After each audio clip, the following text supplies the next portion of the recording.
जय हिंद साथियों। हम आपके लिए बिहार बोर्ड का वो क्वेश्चन लेकर आ गए हैं जो 20 फरवरी को आपके सामने क्वेश्चन पेपर में वो क्वेश्चन नज़र आएंगे, क्योंकि ये क्वेश्चन 100% एग्ज़ाम में लड़ेगा, 100% एग्ज़ाम में लड़ेगा। मैं आप लोगों को ऐसे ऐसे क्वेश्चन से रूबरू कराने वाला हूँ जो 20 फरवरी को आपके एग्ज़ाम हॉल में, एग्ज़ाम पेपर पर वो क्वेश्चन आपके सामने नज़र आएगा। तो हम जान लेते हैं हम क्या क्या पढ़ने वाले हैं। तो हम आज सामाजिक विज्ञान का 2026 में जो एग्ज़ाम होने वाला है उसकी क्वेश्चन लेकर आए हैं, जो कि पूरी तरह एग्ज़ाम लेवल का है। समझिए, एग्ज़ाम ही का क्वेश्चन है। तो बिहार बोर्ड 10वीं बोर्ड एग्ज़ाम क्वेश्चन 100% आने वाला 20 फरवरी को। पहले कुछ महत्वपूर्ण क्वेश्चन दे देंगे आपको, उसके बाद कुछ क्वेश्चन को हल कर देंगे जो कि परीक्षा में आने की संभावना है। तो चलिए हम आपको बता दें बिहार बोर्ड में कौन से क्वेश्चन इस साल सामाजिक विज्ञान से आने वाला है। तो चलिए हम क्वेश्चन की ओर चलते हैं। तो देखिए, पहला क्वेश्चन, सामाजिक विज्ञान में आपको पता होगा कि 4 सब्जेक्ट होता है। पहला हिस्ट्री, दूसरा ज्योग्राफी, तीसरा पॉलिटिकल साइंस और चौथा इकोनॉमिक्स। तो हिस्ट्री, तो आपको सब्जेक्टिव क्वेश्चन में हिस्ट्री में 2 नंबर का क्वेश्चन आपको 6 गो दिखने को मिलेगा। कितना क्वेश्चन दिखने को मिलेगा? 6 गो, जिसमें से आप 3 क्वेश्चन को हल करेंगे। लेकिन हम आपके लिए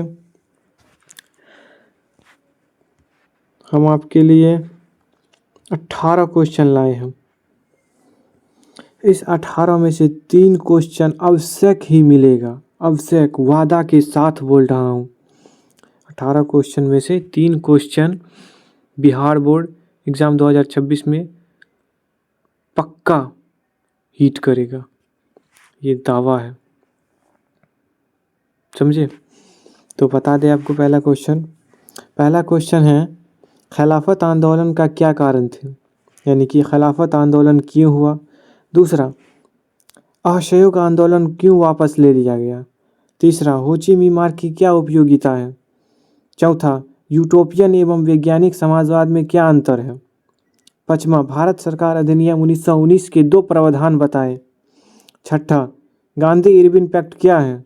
सातवां, ब्रेटन वुड्स सम्मेलन की मुख्य उद्देश्य क्या है। 10वां, जर्मनी के एकीकरण की बाधाएं क्या थी। 11, जर्मनी के एकीकरण के लिए बिस्मार्क ने कौन सी नीति अपनाई। 12, खूनी रविवार। 13, भारतीय राष्ट्रीय कांग्रेस की स्थापना कब और कहाँ हुआ था। 14, दांडी यात्रा का उद्देश्य क्या था। 15, क्रांति से पूर्व रूस के किसानों की स्थिति कैसी थी। 16, असहयोग आंदोलन जन आंदोलन था कैसे। स्वदेशी आंदोलन का उद्योग पर क्या प्रभाव पड़ा। गुटेनबर्ग ने मुद्रण यंत्र का विकास कैसे किया। हमने आपको 18 क्वेश्चन दिए हैं। कितने? 18। इसमें से 3 क्वेश्चन पक्का 101% हिट करेगा। इसमें से 3 क्वेश्चन पक्का 101% हिट करेगा, यानी कि एग्ज़ाम में आएगा। तो चलिए हम 18 क्वेश्चन दिए हैं, इसमें से कुछ क्वेश्चन का जान लेते हैं आंसर। तो आपको बता दें, पहला क्वेश्चन था खिलाफत आंदोलन। खिलाफत आंदोलन के क्या कारण थे। तो आपको हम बता दें, खिलाफत आंदोलन इसलिए हुआ था क्योंकि प्रथम विश्व युद्ध के समय अंग्रेज़ों ने मुसलमानों से ये वादा किया था कि अगर मुसलमान हमारा साथ दिया तो हम खलीफा का पद रहने देंगे। समझे? खलीफा का पद रहने देंगे। लेकिन मुसलमानों ने अंग्रेज का साथ दिया इसी डर से कि खलीफा का पद रहेगा। लेकिन अंग्रेज ने मुसलमानों के साथ गद्दारी कर लिया। अंग्रेज प्रथम विश्व युद्ध में मुसलमानों का साथ तो मिला, लेकिन अंग्रेज ने गद्दारी कर लिया। जब प्रथम विश्व युद्ध समाप्त हो गया, तब अंग्रेज ने खलीफा की पद समाप्त करने की योजना बनाई। ये योजना कि खलीफा पद को समाप्त कर दिया जाए, इसी के विरोध में भारतीय मुसलमानों ने भी इसका पुरजोर तरीके से विरोध किया। समझे, यही खिलाफत आंदोलन है। तो आप लोग बोलेंगे ये खलीफा क्या है? तो खलीफा का मतलब ये है कि इस्लाम धर्म के लीडर कौन थे? मोहम्मद साहब। मोहम्मद साहब के गुजर जाने के बाद इस्लाम धर्म को लीड करने के लिए जो व्यक्ति होते थे, समझे, जो व्यक्ति होते थे उस पद को, जो व्यक्ति उस पद पर बैठते थे उसे खलीफा कहा जाता है। जैसे हमारे भारत देश को लीड करने के लिए प्रधानमंत्री है ना, समझे, वैसे ही एक इस्लाम धर्म को लीड करने के लिए उस समय खलीफा पद का नाम रखा गया था। तो जान लेते हैं, प्रथम विश्व युद्ध के बाद तुर्की के खलीफा की सत्ता समाप्त कर दी गई। ब्रिटिश सरकार की इस नीति से भारतीय मुसलमानों में असंतोष फैला, जिसके विरोध में खिलाफत आंदोलन शुरू हो गया। बस, और कोई बड़ी बात नहीं, आप लोग लिख सकते हैं अगर 5 नंबर में भी पूछ दिया तो।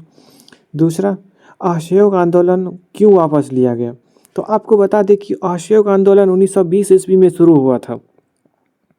असहयोग आंदोलन 1920 ईस्वी में शुरू हुआ था, लेकिन उत्तर प्रदेश के गोरखपुर जिले में चौरी चौरा नामक स्थान पर कुछ आंदोलनकारियों ने थोड़ा हिंसा कर दी। हिंसा इसलिए कर दिया कि आंदोलनकारी अपना अहिंसा तरीका से आंदोलन कर रहा था, लेकिन पुलिस वालों ने उसको उकसा दिया, जिससे आंदोलनकारियों ने पुलिस वालों पर टूट पड़ा। टूट पड़ने का मतलब थाना में घुसकर 22 पुलिस कर्मचारी को जिंदा जला दिया। समझ सकते हैं। इसीलिए गांधी जी ने सोचा कि इस आंदोलन को हमें बंद कर देना ही चाहिए, क्योंकि ये आंदोलन हिंसा की रास्ता पकड़ लिया है। लेकिन गांधी जी अहिंसा के रास्ते पर चलने वाले थे। तो हम आपको बता दें, 1922 ईस्वी में चोरा चोरी की घटना में हिंसा भड़क उठी थी और पुलिस थाना जला दिया गया। अहिंसा के सिद्धांत के उल्लंघन के कारण गांधी जी ने असहयोग आंदोलन वापस ले लिया। समझे, इस आंदोलन में अहिंसा हो गई, इसलिए गांधी जी इस आंदोलन को वापस ले लिए। तीसरा क्वेश्चन, हो ची मिन्ह मार्ग की क्या उपयोगिता है? हो ची मिन्ह मार्ग उत्तर वियतनाम से दक्षिण वियतनाम तक सैनिकों, हथियारों और रसद की आपूर्ति का गुप्त मार्ग था। इससे वियतकांग को युद्ध में रणनीति सहायता मिली। देखिए, हो ची मिन्ह एक मार्ग था। हो ची मिन्ह एक वियतनाम के राष्ट्रवादी नेता भी थे। समझे, हो ची मिन्ह मार्ग, हो ची मिन्ह सिर्फ हो ची मिन्ह एक वियतनाम के राष्ट्रवादी नेता भी थे और हो ची मिन्ह मार्ग भी था। समझे, चलिए चौथा क्वेश्चन, यूटोपियन एवं वैज्ञानिक समाजवाद में क्या अंतर है? यूटोपियन और वैज्ञानिक समाजवाद। यूटोपियन समाजवाद आदर्श समाजवाद की कल्पना पर आधारित है। समझे, आदर्श समाजवाद की कल्पना पर आधारित है, जबकि वैज्ञानिक समाजवाद ऐतिहासिक, भौतिक और वर्ग संघर्ष पर आधारित था। यूटोपियन शांतिपूर्ण सुधार चाहते थे, लेकिन वैज्ञानिक क्रांति पर जोर देते थे।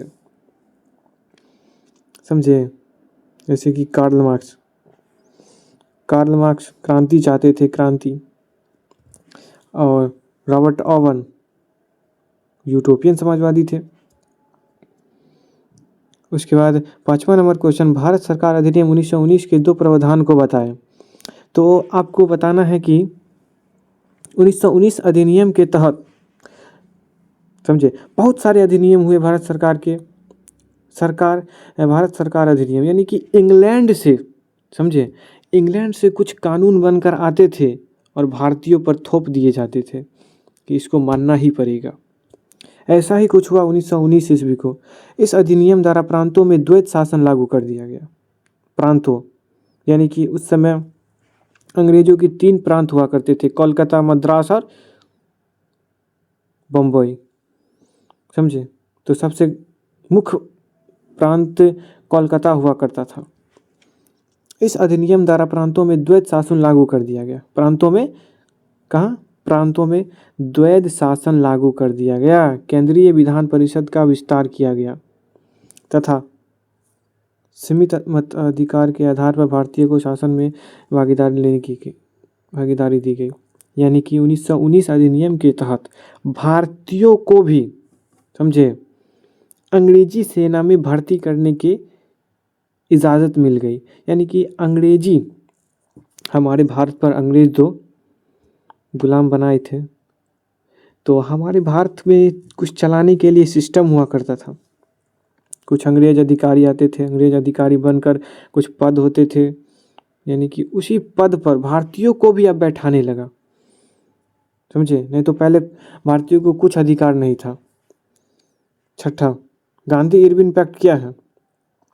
तो गांधी और इरविन, लॉर्ड इरविन, लॉर्ड नहीं बोलना चाहिए, लॉर्ड का मतलब आप लोग समझ ही सकते हैं क्या है, भगवान होता है, लेकिन भारत सरकार को ये हटा देना चाहिए। ये जितने भी लॉर्ड है, लॉर्ड इरविन, लॉर्ड कैनिंग, ये सब हटा देना चाहिए। इसको भगवान बोलेंगे जो हमारे देश को लूट कर गया है? कभी नहीं, कभी नहीं। तो आप जान लीजिए, हाँ, गांधी इरविन पैक्ट क्या है? गांधी इरविन पैक्ट 1931 ईस्वी में महात्मा गांधी और वायसराय लॉर्ड इरविन के बीच हुआ समझौता था। इसके अंतर्गत सविनय अवज्ञा आंदोलन स्थगित किया गया और कांग्रेस में गोलमेज सम्मेलन में भाग लिया। यानी कि गांधी इरविन पैक्ट, गांधी जी और इरविन के बीच एक समझौता हुआ कि गांधी जी, आप सविनय अवज्ञा आंदोलन को रोक दीजिए और चलिए, गोलमेज सम्मेलन हो रहा है वहाँ पे चलिए। आपको लोग को पता भी होगा कि प्रथम गोलमेज सम्मेलन पहली बार 1930 में, दूसरा 31 में और तीसरा 32 में हुआ था, 1932 ईस्वी में। जबकि गांधी जी एक ही गोलमेज सम्मेलन में गए थे, जो कि दूसरा गोलमेज 1931 वाला गोलमेज सम्मेलन था, वो भी इरविन के कहने पर। आप लोग जानते भी होंगे, पूरा किताब पढ़े हैं। 7वां क्वेश्चन है, ब्रेटन वुड्स सम्मेलन का मुख्य उद्देश्य क्या था? तो ब्रेटन वुड्स सम्मेलन का मुख्य उद्देश्य अंतर्राष्ट्रीय आर्थिक स्थिरता स्थापित करना था। इसमें अंतर्राष्ट्रीय मुद्रा कोष और विश्व बैंक की स्थापना की गई ताकि युद्ध कोष आर्थिक पुनर्निर्माण हो सके, समझे। यानी कि देश में हो रहे अस्थिर को स्थिर, यानी कि देश में हो रहे अशांति को शांति बनाने के लिए ब्रेटन वुड्स सम्मेलन आयोजित किया गया था, समझे। पैसा के मामले में देश में बहुत ही अस्थिरता आ गई थी, इसीलिए उसे स्थिर करने के लिए ब्रेटन वुड्स सम्मेलन बुलाया गया था। चलो 10वां क्वेश्चन देखते हैं। जर्मनी के एकीकरण की क्या बाधाएं थी? जर्मनी के एकीकरण में अनेक छोटे छोटे राज्य, आपसी प्रतिद्वंदी, ऑस्ट्रेलिया का प्रभाव तथा अलग अलग शासन व्यवस्था प्रमुख बाधाएं थी, जिससे राष्ट्रीय एकता में कठिनाई आई। कहने का मतलब जर्मनी का एकीकरण इसीलिए नहीं हो रहा था क्योंकि सबसे बड़ी बाधा ऑस्ट्रेलिया थी, और ऑस्ट्रेलिया का चांसलर मेटरनिक था। मेटरनिक बहुत ही प्रतिक्रियावादी और बहुत ही पुरानी सोच वाला आदमी था। वो चाहता था कि पूरे यूरोप को रूढ़िवादी तरीका से चलाएं, समझे।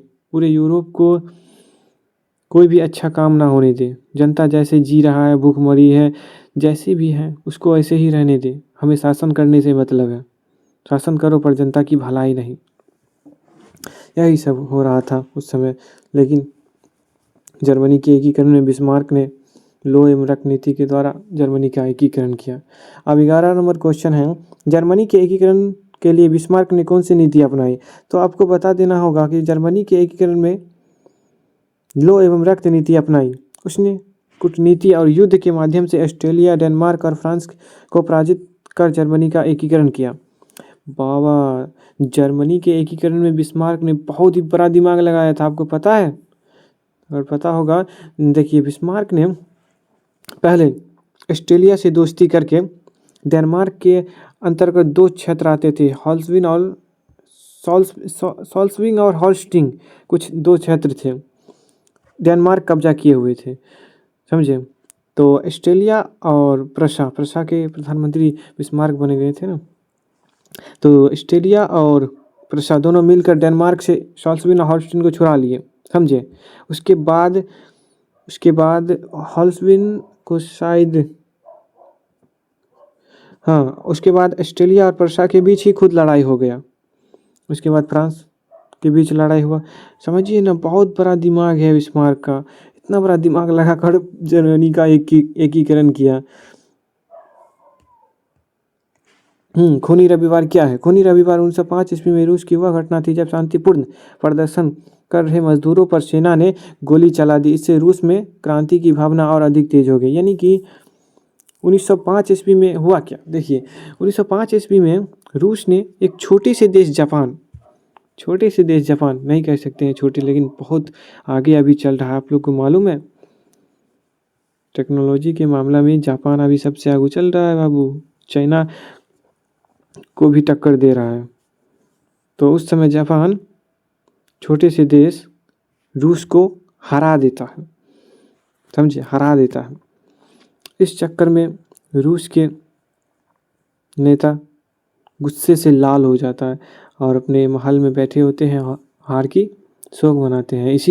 इधर से जनता को जब ये बात पता चलता है कि हमारा देश इतना बड़ा रूस, वहाँ के राजा एक छोटे से देश जापान से हार गया, समझे? हार गया, तो जनता ने सोचा कि चलिए हम राजा से बात करते हैं। तो राजा के महल की ओर जनता सब रोटी दो के नारे लगाते हुए आए। यानी कि उसमें जनता भूखमरी भी बहुत ज़्यादा हो गई थी उसके देश में, इसीलिए रोटी दो के नारे लगाते हुए इसके महल की ओर आ रहा था। लेकिन राजा को लगा कि ये हमारे महल की ओर आ रहे हैं, लगता है हमें यहाँ से मार कर भगा देंगे, क्योंकि उससे पहले कई बार ऐसे हुआ था कि फ्रांस से, जैसे आपको फ्रांस में आप पढ़े भी होंगे कि लुईस अल्वा को गुलेटिन पे काट के मार दिया गया था। तो राजा ने आओ देखा न ताओ, बस सैनिकों को आदेश दे दिया कि इन सभी मजदूरों पर गोलियों की बौछार कर दो। क्या बोलते हैं, सैनिक भी अंधाधुंध गोलियां चलाई, जिससे कई लाखों लोग मारे गए, कई मजदूर मारे गए। बहुत बहुत बहुत शोक की बात है, समझे? यही घटना का कॉपी हमारे भारत में जालियांवाला बाग हत्याकांड में कर दिया गया।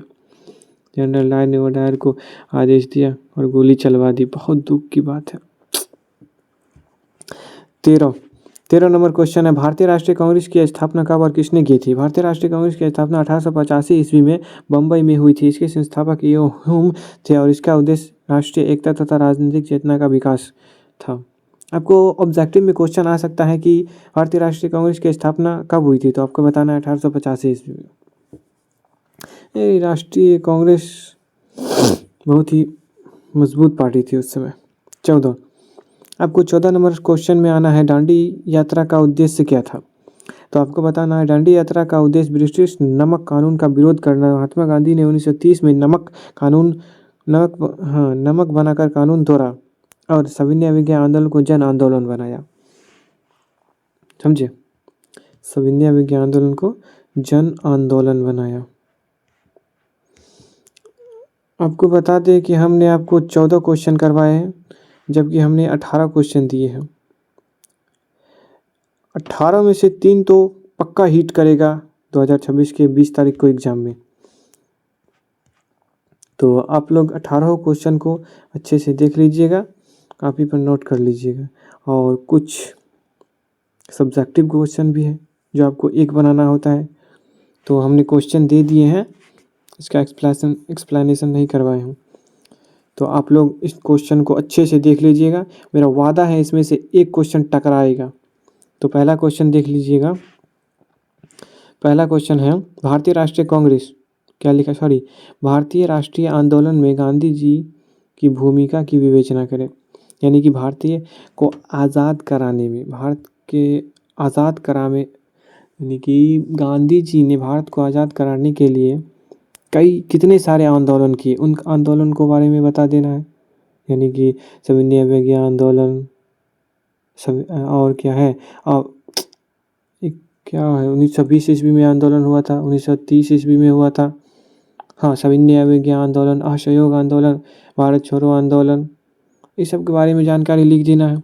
उसके बाद दूसरा, असहयोग आंदोलन के कारण परिणामों की चर्चा करें। बस वही बात जो आप यहाँ लिखेंगे, इसको दूसरा क्वेश्चन में और थोड़ा विस्तार से लिख देंगे।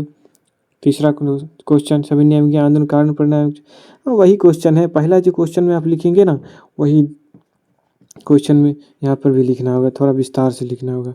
चौथा, अखिल भारतीय कांग्रेस की स्थापना कैसे हुई, इसके प्रारंभिक उद्देश्य क्या थे। उसके बाद पांचवा, प्रथम विश्व युद्ध में भारत में राष्ट्रीय आंदोलन के विकास में किस प्रकार सहायक की भूमिका निभाई।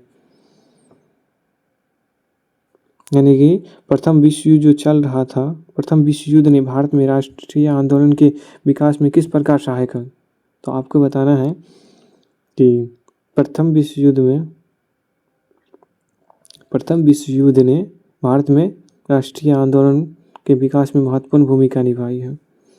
क्योंकि अगर प्रथम विश्व युद्ध नहीं होता तो हमारा देश आज़ाद नहीं होता 1947 में, क्योंकि प्रथम विश्व युद्ध में अंग्रेज बहुत कमज़ोर हो चुके थे, आपको पता होगा, और वो ठीक तरीके से हमारे भारत पर शासन नहीं कर पा रहे थे। इसी का मौका का फ़ायदा महात्मा गांधी उठाते हैं और 1942 ईस्वी में भारत छोड़ो आंदोलन करते। इतना खतरनाक भारत छोड़ो आंदोलन हुआ, मत पूछिए। अंग्रेज को कुत्तों की तरह मारा गया, कुत्तों की तरह, खिंगार कर, कुत्तों की तरह, अंग्रेज को कुत्तों की तरह मारा गया। बहुत खतरनाक, बहुत खतरनाक। गांधी जी को सल्यूट है भाई, इतना मत पूछिए। 6ठा नंबर क्वेश्चन है, 1848 की फ्रांसीसी क्रांति के कारण क्या थे। आपको बता देना है 1848 की फ्रांसीसी क्रांति। उसके बाद 7वां नंबर क्वेश्चन है, नई आर्थिक नीति NEP किस प्रकार मार्क्सवादी सिद्धांतों के साथ समझौता करते हैं। तो आप लोग को हम 7 क्वेश्चन दिए, जिसमें से एक क्वेश्चन निश्चित ही आएगा एग्जाम में, दावा है मेरा। चलिए अब हम चलते हैं पॉलिटी की तरफ। तो पॉलिटी में हमने करीब, इसमें भी उतना ही क्वेश्चन के लमसम दिए हैं। तो चलिए हम आपको बता दें क्या हम क्वेश्चन पॉलिटी में दिए हैं। तो पहला, लोकतंत्र क्या है। दूसरा, चुनाव आयोग के 2 कार्य। सत्ता की साझेदारी क्यों जरूरी है। भारत में कितने स्तर की सरकार है।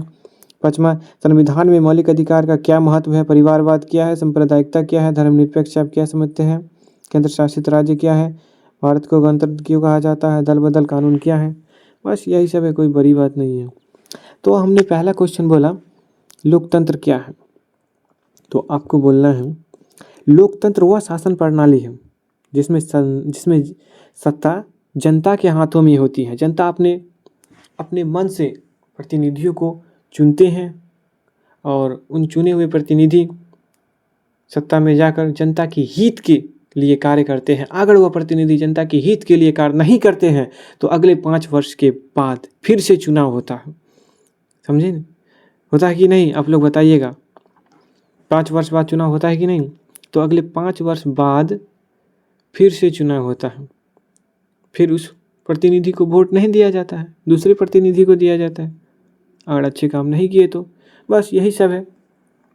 दूसरा क्वेश्चन है, चुनाव आयोग के 2 कार्य को लिखें। तो आपको लिखना है चुनाव आयोग के 2 कार्य इस प्रकार हैं। चुनाव आयोग देश में स्वतंत्र एवं निष्पक्ष चुनाव कराता है, पहला कारण ये लिख दीजिएगा।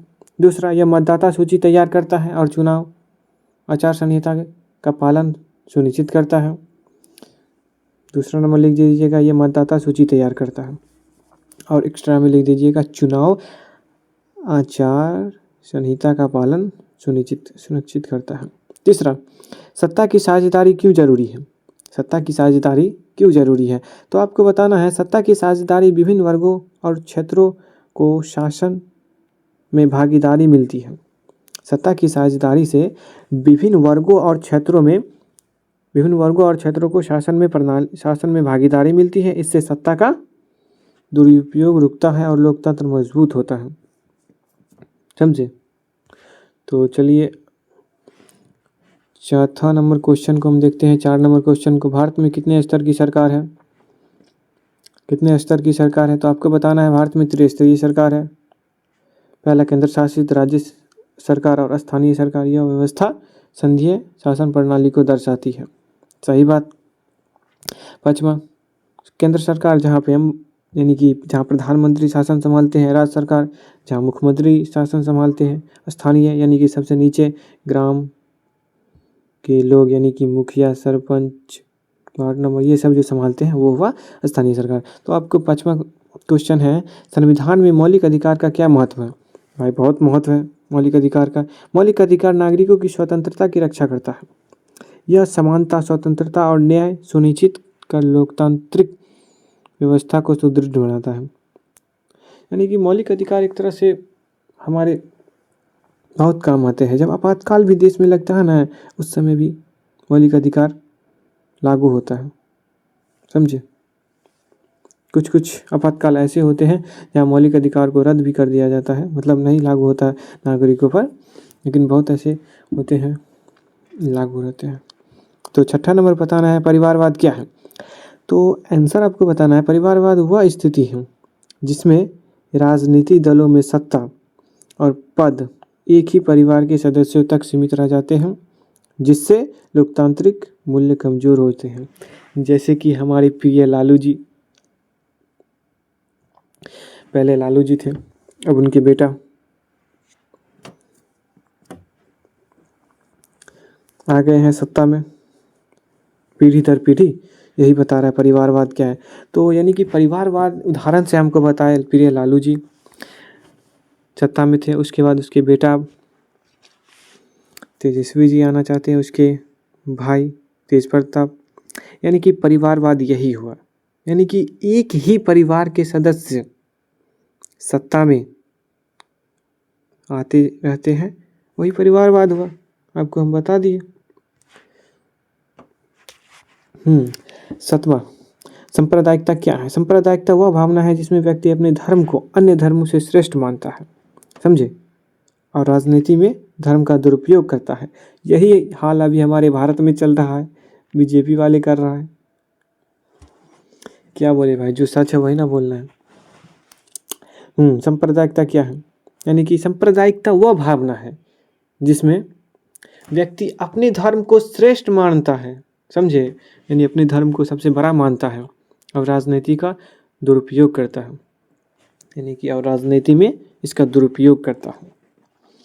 6ठा, धर्मनिरपेक्ष से आप क्या समझते हैं? तो धर्मनिरपेक्षता का अर्थ है कि राज्य सभी धर्मों का समान मानता है, सरकार किसी एक धर्म को बढ़ावा नहीं देती है। यानी धर्मनिरपेक्ष, हमारा देश धर्मनिरपेक्ष है, यानी कि हमारा देश सभी धर्मों का पालन करता है। समझे?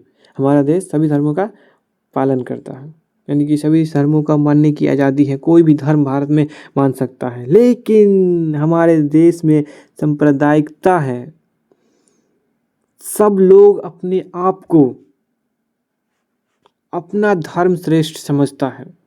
समझे? और राजनीतिक में इसका दुरुपयोग हो रहा है अभी फिलहाल के वक्त में, जैसा कि जानते हैं आप सभी स्टूडेंट। तो चलिए 9वां क्वेश्चन देख लेते हैं, केंद्र शासित राज्य क्या है? केंद्र शासित राज्य वे प्रदेश होते हैं जिनका शासन सीधे केंद्र सरकार यानी कि सबसे ऊपर बैठे होते हैं, केंद्र सरकार द्वारा किया जाता है, और वहाँ राज्य सरकार के आधिकारिक सीमित होते हैं। यानी कि केंद्र शासित प्रदेश वे प्रदेश हैं जिनका शासन सीधे केंद्र सरकार द्वारा किया जाता है और वहाँ राज्य सरकार के अधिकारी सीमित होते हैं, यानी कि राज्य सरकार के अधिकारी कम होते हैं, कम। 10वां नंबर क्वेश्चन होगा, भारत को गणतंत्र क्यों कहा जाता है? भारत को गणतंत्र इसलिए कहा जाता है क्योंकि यहाँ राष्ट्रीय अध्यक्ष जनता द्वारा अप्रत्यक्ष रूप से चुना जाता है, ना कि वंशागुनित। यानी कि वंशागुनित कहने का मतलब हुआ राजा महाराजा, यानी उसके राजा, देखिए एक राजा है, उसके बेटे अब बड़े होंगे तो वो राजा बन जाएंगे, उसके बेटे बड़े हुए तो वो राजा बन जाएंगे। यानी वंशानुगत कहने का मतलब राजा वाजा, और लोकतंत्र कहने का मतलब जनता द्वारा चुने हुए प्रतिनिधि सत्ता में आकर शासन करते हैं, वो भी जनता की भलाई के लिए, समझे। 11 नंबर क्वेश्चन, दल बदल कानून क्या है? दल बदल कानून का उद्देश्य विधायकों द्वारा पार्टी बदलने पर रोक लगाना है। यानी कि एक दल, यानी कि एक पार्टी है खटिया छाप, मान लीजिए एक पार्टी है मुड़ई छाप। अब खटिया छाप पार्टी में हम ठहरा हो गए और खटिया छाप पार्टी से हम जीत गए, समझे। लेकिन जीतने के बाद हम खटिया छाप पार्टी को छोड़कर मुड़ई छाप पार्टी में आ गए और इसके साथ बहुमत मतलब गठबंधन करके इसका सरकार बना दिए। बस यही कहने का मतलब है, विधायकों द्वारा पार्टी बदलने पर रोक लगा दिया गया है, यानी कि इस पार्टी के लोग इसमें नहीं आ सकते हैं। इसे राजनीतिक स्थिरता बनी रहती है और लोकतंत्र की रक्षा होती है, समझे बबुआ साहब। उधर हम 11 क्वेश्चन करवा दिए थे, जबकि हम पॉलिटी में 2 नंबर क्वेश्चन में 19 क्वेश्चन दिए हैं, जो कि बहुत ही महत्वपूर्ण क्वेश्चन है। तो आप लोग इस 19 क्वेश्चन को देख लीजिएगा अच्छे से। तो हम कुछ क्वेश्चन का एक्सप्लेनेशन करवा दिए हैं, यानी कि परिभाषा बता भी दिए हैं अच्छे तरीके से। उसके बाद हम कुछ क्वेश्चन दे रहे हैं, इसका आप लोग परिभाषा अपने अनुसार से देख लीजिए। 100% कह रहे हैं यहीं से क्वेश्चन आएगा यार, जाएगा कहाँ क्वेश्चन। माइंड स्ट्रेटजी है बाबू, क्वेश्चन कैसे छांटा जाता है। कोई बात नहीं, आप लोग इस क्वेश्चन को देख लीजिएगा। चलिए 12 नंबर क्वेश्चन पढ़िए, लोकतंत्र में चुनाव का क्या महत्व है। 13 नंबर क्वेश्चन, गुप्त मतदान पत्र क्या है। 14 नंबर, राजनीतिक दल की परिभाषा दी। 15, बिहार में 1974 में छात्र आंदोलन के प्रमुख कारण बताए। 16, लोकतंत्र में चुनाव के क्या महत्व है। 17, चुनाव के माध्यम से जनता सरकार को कैसे चुनती है। 18, स्वतंत्र एवं निष्पक्ष चुनाव क्यों जरूरी है। 19, संवर्ती सूची से आप क्या समझते हैं। इस क्वेश्चन का आंसर आप लोग देख लीजिएगा। तो चलिए हम आप चलते हैं पॉलिटी के दीर्घ क्वेश्चन की ओर, जिसमें हम 10 क्वेश्चन दिए हैं, इसमें से जरूर एक क्वेश्चन हिट करेगा, ये दावे के साथ बोल रहा है ये उम्मीद क्लासेस का टीचर। तो चलिए हम बता दें आपको। पहला क्वेश्चन, सत्ता की साझेदारी के अलग अलग तरीके क्या हैं। दूसरा, अशिक्षा किस प्रकार सफल लोकतंत्र के लिए चुनौती है। तीसरा, भारत में किस तरह जातिगत असमानताएं जारी है, स्पष्ट करें। चौथा, भारतीय संविधान के प्रमुख विशेषताओं का वर्णन करें। पाँचवा, भारत की संघीय व्यवस्था की विशेषताओं का वर्णन कीजिए। छठा, चिपको आंदोलन के मुख्य उद्देश्य क्या थे। सातवां, विपक्षी दल के किन्हीं 3 कार्यों का वर्णन करें। आठवां, बिहार में छात्र आंदोलन के प्रमुख कारण थे। नौवां, भारत में लोकतंत्र कैसे सफल हो सकता है। 10वां, लोकतंत्र किस प्रकार आर्थिक समृद्धि एवं विकास में सहायक है। तो आप लोग इस क्वेश्चन को अच्छे से एक्सप्लेनेशन के साथ देख लीजिएगा। देखना क्या है भाई, इस क्वेश्चन को पढ़िए, उसके बाद अपने मन से परिभाषा दीजिए। क्या याद करते हैं, बिहार बोर्ड में सीधा लिखा रहता है, अपने मन से विद्यार्थी उत्तर दे। उसके बाद हम इकोनॉमिक्स अर्थशास्त्र पे आए हैं। अर्थशास्त्र से भी हम क्वेश्चन लिए हैं, तो आप लोगों को बता दें इसमें भी कुछ वही 18-17 के एवरेज में क्वेश्चन है, तो इसमें से भी क्वेश्चन हिट करेगा, ये दावा है उम्मीद क्लासेस का टीचर का। पहला क्वेश्चन, वाणिज्यिक बैंक की कोई 2 एजेंसी वगैरह बता दीजिए, समझे। यहाँ पर तो आप लोग क्वेश्चन देख ही लिए, तो चलिए हम बता दे रहे। क्वेश्चन का एक्सप्लेनेशन भी कराना जरूरी होता है आप लोग को। तो पहला क्वेश्चन है, वाणिज्यिक बैंक के कोई 2 एजेंसी कार्य बताए। तो पहला, वाणिज्यिक बैंक ग्राहकों की ओर से चेक, बिल और ड्राफ्ट का भुगतान करते हैं। ये ग्राहकों के लिए ब्याज, लाभांश और बीमा प्रीमियम का संग्रह भी करते हैं। दूसरा क्वेश्चन, उदारीकरण को परिभाषित करें। तो उदारीकरण वह आर्थिक नीति है जिसमें सरकार उद्योग और व्यापार पर नियंत्रण कम कर देती है। इससे निजी क्षेत्र को अधिक स्वतंत्रता मिलती है और प्रतिस्पर्धा बढ़ती है। देखिए उदारीकरण, उदारीकरण का मतलब ये हुआ कि एक देश है, उस देश में व्यापारियों पर किसी प्रकार का प्रतिबंध नहीं है। प्रतिबंध का मतलब ये हुआ कि एक व्यापारी इस राज्य से दूसरे राज्य बिना टैक्स दिए व्यापार कर सकता है। अपनी मन मर्जी के हिसाब से व्यापारी टैक्स कर मतलब व्यापार कर सकता है। यही हुआ, व्यापार पर कोई रोकथाम नहीं, जैसे मन वैसे व्यापारी अपना व्यापार कर सकता है, उस पर सरकार का कोई नियंत्रण नहीं। तो तीसरा क्वेश्चन, राष्ट्रीय आय से आप क्या समझते हैं? राष्ट्रीय आय किसी देश में एक वर्ष के दौरान उत्पादित सभी वस्तुओं और सेवाओं के अंतिम मूल्य का योग है, जिससे देश की आर्थिक स्थिरता पता चलता है। यानी कि एक वर्ष में जितना भी वस्तुओं और हम सेवाओं का उत्पादन करते हैं, बस उसी का योग्य है, वह उसी सब का मिलाकर मूल्य का योग है। इससे देश की आर्थिक स्थिति का पता चलता है कि हमारा देश कितना आर्थिक स्थिति में है। तो चौथा नंबर क्वेश्चन है, विश्व व्यापार संगठन की स्थापना का क्या उद्देश्य था? तो आपको बता देना है, WTO की स्थापना का उद्देश्य यानी विश्व व्यापार WTO का उद्देश्य अंतर्राष्ट्रीय व्यापार को बढ़ावा देना है, व्यापार नियमों को समान बनाना और सदस्य देशों के बीच व्यापार विवादों का समाधान करना।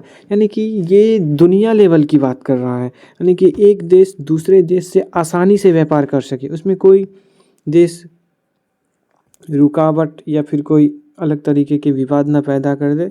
अगर विवाद पैदा हो जा रहा है तो वर्ल्ड यानी कि विश्व व्यापार संगठन उसका समाधान करेगा। तो 5वां नंबर क्वेश्चन है, गरीबी रेखा को परिभाषित करें। तो आपको बताना है, गरीबी रेखा वह न्यूनतम आय स्तर है जिसके नीचे जीवन यापन की आवश्यकताएं पूरी नहीं है पाती हैं, उसे गरीब और गैर गरीब की पहचान मानी जाती है।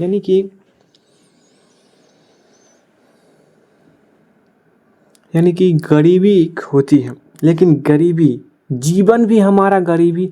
देखिए कहने का मकसद ये है कि एक गरीब है, खा पी रहा है अपना एक छत के नीचे, यानी कि एक उसके ऊपर छत है, वो अपना जीवन आसानी से चला रहा है। लेकिन एक ऐसे भी गरीब है जिनका जीवन यापन नहीं हो, यानी कि उसका जीवन चल नहीं रहा है,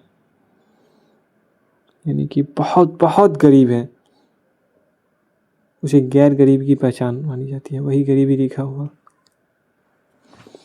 6वां नंबर क्वेश्चन है, प्रति व्यक्ति आय से आप क्या समझते हैं? तो आपको बताना है, प्रति व्यक्ति आय किसी देश की कुल राष्ट्रीय आय को कुल जनसंख्या से भाग देने पर प्राप्त औसत आय से जीवन स्तर का अनुमान लगाया जा सकता है।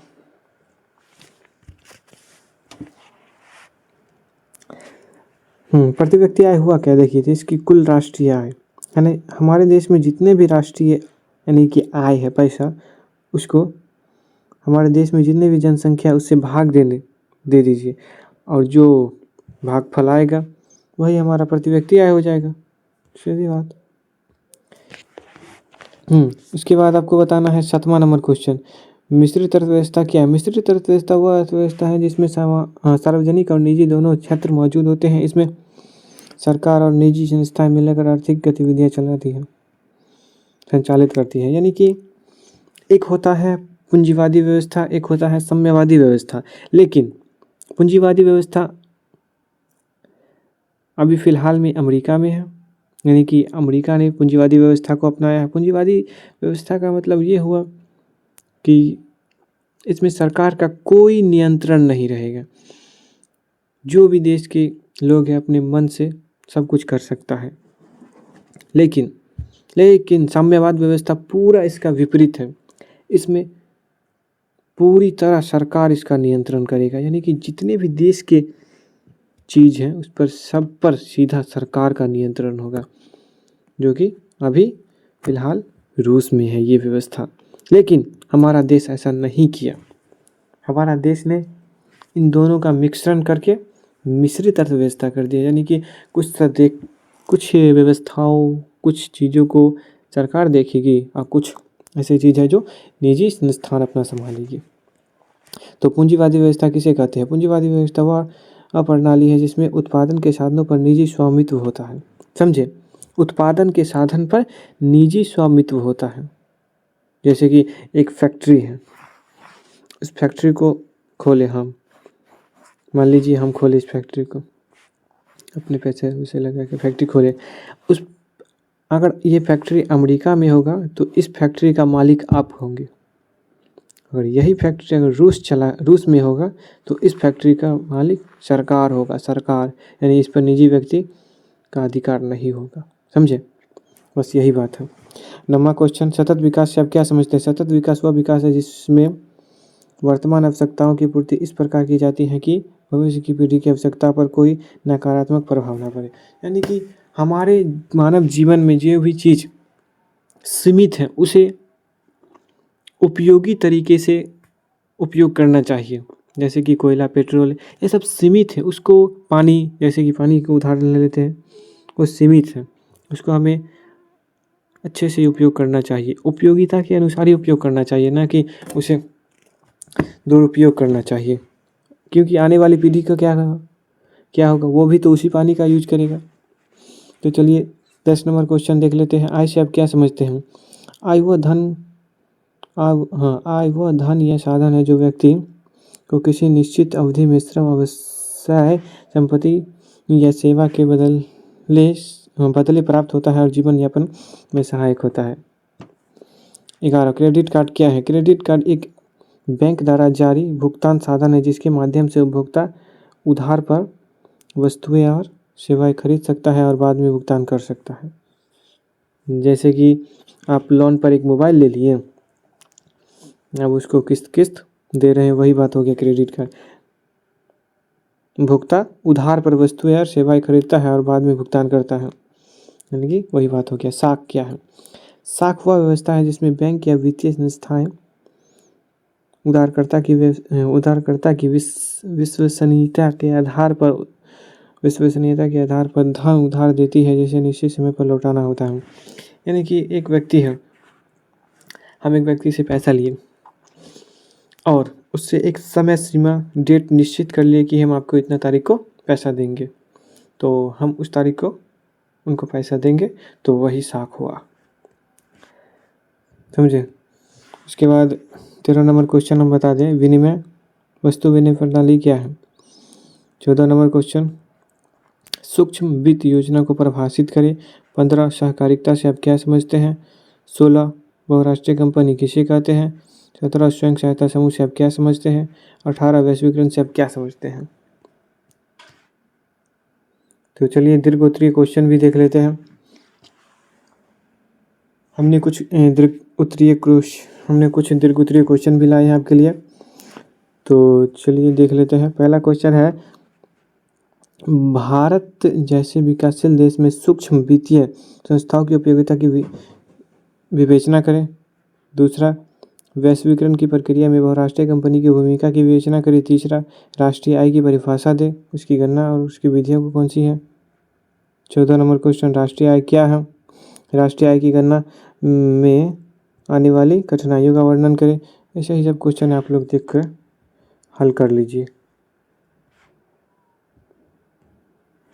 तो चलिए ज्योग्राफी में हम कुछ महत्वपूर्ण क्वेश्चन लाए हैं, वो भी आप लोग देख लीजिए, अच्छे से देख लिए, एक बार वीडियो को रोक करके देख लीजिए। हम क्वेश्चन की ओर चलते हैं। तो पहला क्वेश्चन है, शुष्क कृषि को परिभाषित करें। तो आपको बताना है, शुष्क कृषि वह कृषि पद्धति है जो कम वर्षा वाले क्षेत्रों में की जाती है। इसमें सूखा रोधी फसलें उगाई जाती हैं तथा नमी संरक्षण की विशेष तकनीकों का उपयोग किया जाता है। समझे।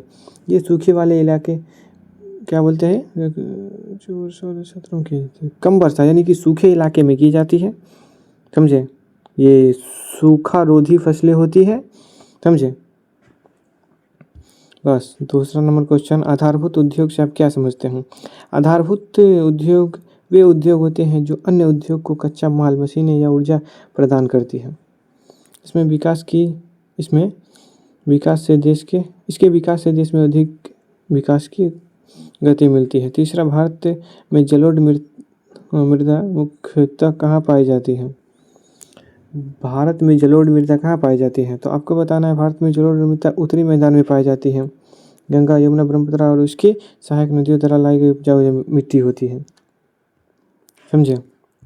5वां, ग्रेफाइट का उपयोग कहाँ किया जाता है? ग्रेफाइट का उपयोग पेंसिल बनाने, विद्युत उद्योग में स्नेहक के रूप में तथा परमाणु रिएक्टरों में किया जाता है। यह ऊष्मा और विद्युत का अच्छा चालक है। 5वां, बिहार की 2 नदी घाटी परियोजना के नाम बताएं। तो आपको बता देना है बिहार की प्रमुख नदी घाटी परियोजना कोसी परियोजना, गंडक परियोजना शामिल है। ये परियोजना बाढ़ नियंत्रण, सिंचाई और बिजली उत्पादन का सहायक है। समझे? उसके बाद क्वेश्चन हम कुछ और हैं जो बता दें। फसल चक्र मृदा संरक्षण से आप क्या समझते हैं? संसाधनों के संरक्षण की चर्चा करें। अभ्रक का उपयोग बहुउद्देशीय परियोजनाओं से आप क्या समझते हैं? और कुछ दीर्घोत्तरीय क्वेश्चन भी हैं जो कि कोसी नदी घाटी परियोजना का संक्षिप्त टिप्पणी लिखें। वन के पर्यावरण महत्व पर लिखें टिप्पणी या वर्णन करें। बिहार की किन्हीं 2 नदी घाटी परियोजना का वर्णन करें। संसाधन के संरक्षण की उपयोगिता की चर्चा करें। हुगली उद्योग का संक्षिप्त विवरण दीजिए। मृदा निर्माण के कारण का वर्णन करें। तो हमने आपको जितने भी महत्वपूर्ण क्वेश्चन थे सामाजिक विज्ञान का करवा दिए हैं। तो इन क्वेश्चन को आप लोग अच्छे से एक्सप्लेनेशन के साथ कॉपी पे नोट करके देख लीजिएगा। आपसे वादा है कि 20 फरवरी को आपको एग्ज़ाम पेपर में यही क्वेश्चन देखने को मिलेगा।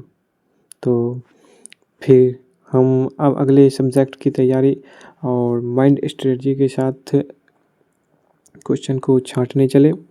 तो चलिए आपसे विदा लेते हैं। जय हिंद साथियों, मिलते हैं अगले वीडियो में।